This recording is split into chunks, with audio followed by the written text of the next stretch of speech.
رسول اللہ صلی اللہ علیہ وآلہ وسلم نزول قرآن کے وقت بہت سختی محسوس فرمایا کرتے تھے، اور اس کی علامتوں میں سے ایک یہ تھی کہ یاد کرنے کے لیے آپ اپنے ہونٹوں کو ہلاتے تھے۔ ابن عباس رضی اللہ تعالیٰ عنہ نے کہا، میں اپنے ہونٹ ہلاتا ہوں جس طرح آپ ہلاتے تھے۔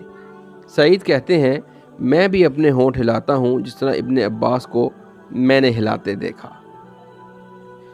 پھر انہوں نے اپنے ہونٹ ہلائے۔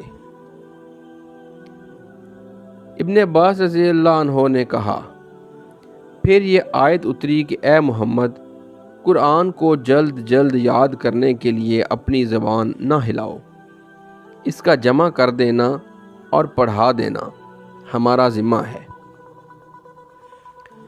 حضرت ابن عباس رضی اللہ عنہ کہتے ہیں، یعنی قرآن آپ صلی اللہ علیہ وآلہ وسلم کے دل میں جما دینا اور پڑھا دینا ہمارے ذمہ ہے۔